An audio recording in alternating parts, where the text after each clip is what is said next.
Hey guys, today's focus is going to be all on beauty, specifically all of my current favorites from the last month of September. I cannot believe we're getting into October, but it is my favorite time of the year. I'm so looking forward to this. Most of the items are brand new to me in September, but there are some things that I brought back into my collection. So I'll go into makeup and then I have a couple skincare items to throw in at the end. I have two face primers to share and it's pretty rare that I could even find one, let alone two. So this is pretty exciting. This one right here is called the Lancome Blur and Go Primer Stick. And this is the Lancer Studio Filter Pore Perfecting Primer. This primer looks like a glue stick that I would have used in school. And I focus this right in this zone right here, my nose, and then in between my brows. That's where my pores tend to be the most noticeable. And I really love how easy it is. I love taking this on the go. So I took this to Houston last week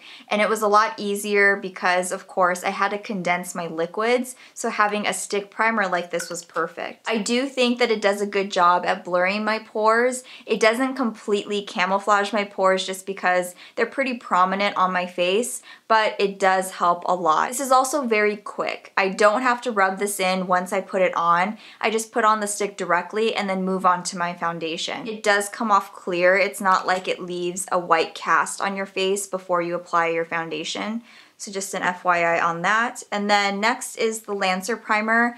I love this consistency. The color of this is very similar to my skin tone. When I rub this into my skin, it feels really silky, very similar to Porefessional, but creamier, and it blurs the pores. I think this is so good. It's expensive, but I do think that these are both very much worth the money. If you want to see this in action, I will link below when I used all high-end makeup. And I still use the Too Faced Hangover Primer. I will put that all over my face for hydration. And then this is specifically for the blurring of my pores. So I'll use this or this depending on the day. It doesn't matter because I love them equally. But sometimes I will combine them and put this one on first and then this on top to be a little bit extra. I may sometimes feel like I really want to blur that area, but day to day I will pick one or the other. Now on top of that, my favorite foundation. It is now the Kogan Do Aqua Foundation, and this one is in the shade 013. I did guess my shade on Sephora's website, and I also used some charts that I saw online, and I guessed, and 013 ended up working out for me. I may have to go a little bit lighter when we get into the winter months. This is the one I am wearing today, and I love this foundation. It's so gentle on the skin. I don't know what it is, but I can just tell that it's really gentle on my skin. And I love the finish of it. It's satin, it's not matte, and I think that I'm starting to really get into the satin look on my skin versus the matte. Now my foundation is so hydrating and it just looks good on the skin compared to what I was using before. And that's saying a lot because I love Dior Skin Forever. That was my holy grail foundation for so long. And just like the primers, this is a very pricey foundation, even more so than Dior Skin. But I think that it's worth it. I'm okay with spending that extra money when it's something that I'm especially putting all over my skin. And it doesn't irritate my skin, it doesn't break me out. The last 2 months, I've been having so many skin issues due to stress. I did have to go back to my dermatologist, and all through that, I felt like this foundation was very gentle on my skin. I didn't feel like I needed to switch it out for something even more gentle. I could go all glam with it. I could build it up. It does build up very well, but I could also sheer it out with a very thin layer for a casual weekend. So overall,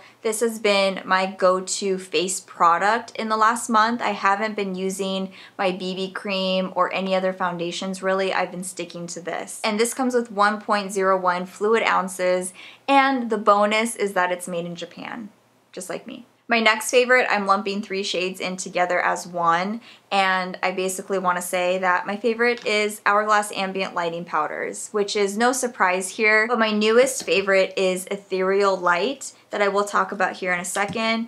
I repurchased Dim Light, I've been loving it again, and of course Diffused Light, which is a holy grail product for me. So Diffused Light I did put under my eyes today and then right up here in my forehead area to balance everything out. And then Dim Light I did not use today, but I will put it in as a very subtle contour in this area right here, especially because this is just slightly deeper than my skin tone, but this is also a beautiful all over setting powder if this matches you, because at one point I was able to use Dim Light all over my face a few years ago and I loved it. The one that I do use all over my face now is Ethereal Light, and it looks so pure white in the pan, but it does come off very sheer and pretty much translucent on the skin. So I take a fluffy brush, and after I do everything, this is almost like my version of a setting mist. I now put on this veil of setting powder. So I take a fluffy brush and dust this all over my face,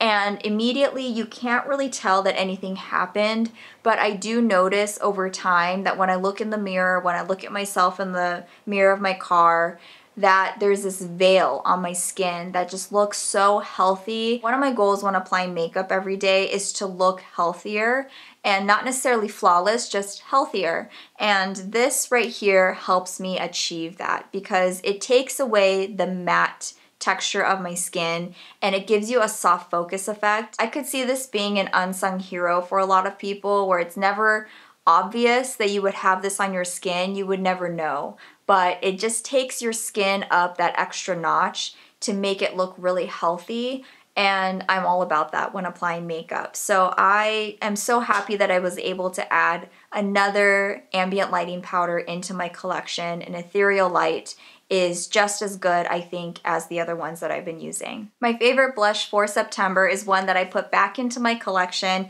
and it is Benefit Dallas.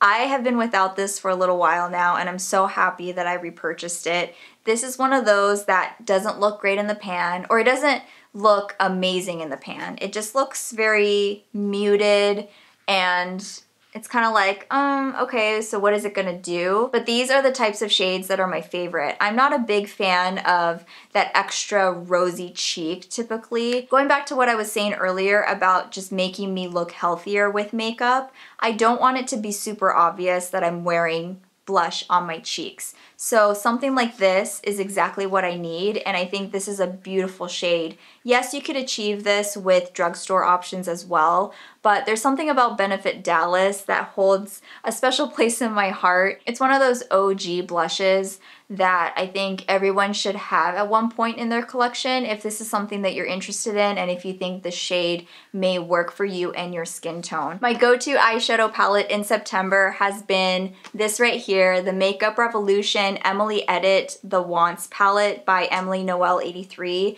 Again, I'm so happy for Emily. She also just hit 1 million subscribers and she's just having an amazing year. I am so happy for her. I love her channel, and this eyeshadow palette is my new favorite thing. I've been playing around with it so much this month, and I am using it today too. I tried to incorporate some shades that I don't typically use in this palette today, but it's still very neutral and wearable. You can add fun pops of colors to your look and it's still wearable. That's what I love about this. And the formula is great. It's so easy to work with, so blendable and so buildable. I do have a full review on this and I will put it in the description box if you want to know more about it. So I'm not going to go into that much more detail about it. I just want to say that I have been loving this, and I do like the Needs palette that she came out with too, but this is my favorite. Next is an eyeliner by Urban Decay, and this is the 24/7 Glide On Eye Pencil in Demolition, which is a dark creamy brown. This is what I've been using every single day since I purchased it to define my lower lash line and also put it in my waterline, and it smudges out so well. And a step that I always do no matter what the eyeliner is put a powder eyeshadow on top. I like to just smoke it out a little bit more, and it also sets it really well and it doesn't budge. This in general though, I think it's so creamy, so pigmented, and I've been loving the Maybelline Precise or Master Precise Skinny Pencil, but now this is the one that I use all the time. The only thing that I had in the past I think was a purple one, and I didn't even use it that often because it's purple. So I'm glad that I finally tried a color that I know I'm going to be using every day, and I love this formula. And my last makeup product is lip liners, and this is the Flower Beauty Petal Pout lip liner in Nude and the Petal Pout lip liner in Toffee. These have been my go-to lip liners this month, aside from my favorite Charlotte Tilbury lip liner in Pillow Talk that I got a few months ago. I've been loving these as well. First of all, I love that they don't have to be sharpened, which makes it really easy and convenient. And in terms of the way that they apply, they are creamy enough where it doesn't tug at my lips, but they're not so creamy that they disappear after an hour or two. There's enough of a stiffness there and tackiness that really makes them stay on the lips, and you can wear them alone.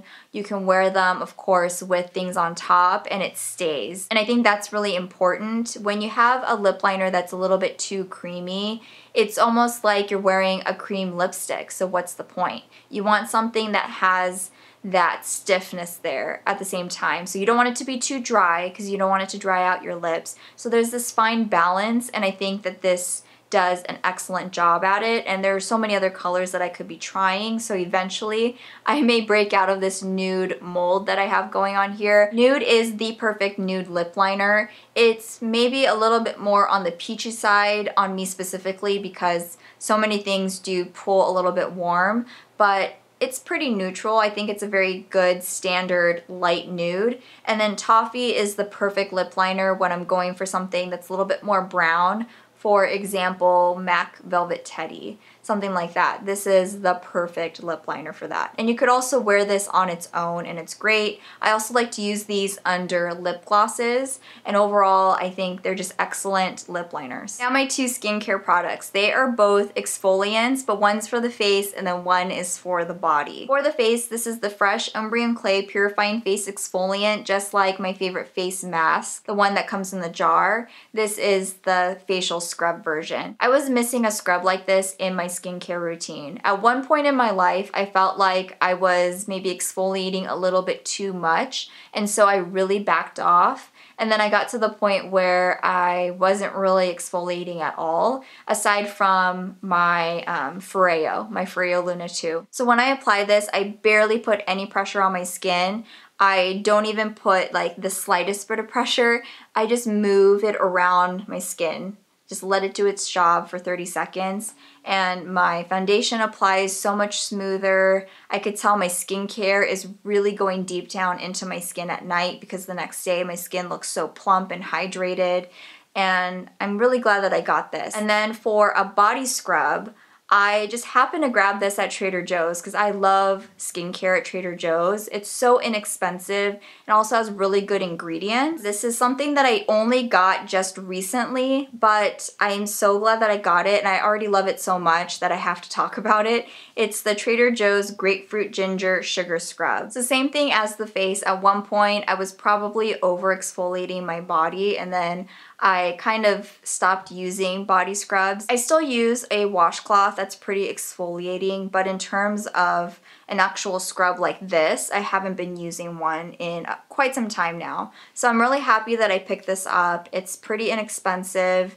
and it's so good. It smells good. I love ginger. I love grapefruit, especially before I'm about to shave. This is the perfect prep step. And maybe also if you're a fake tanner, that would be a really good one to make sure that your skin is nice and smooth. And those are my favorite products from the month of September. If you have that one product from your makeup or skincare routine in the last month that you would recommend to me or to anybody else reading the comment section, I'd love to see it.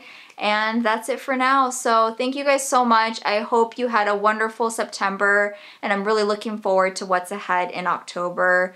Just personally too, I'm just ready for a new month, I think. So I'm really looking forward to it. And I think that's it for now. So thank you guys again so much for your support, and I will see you again soon. Bye.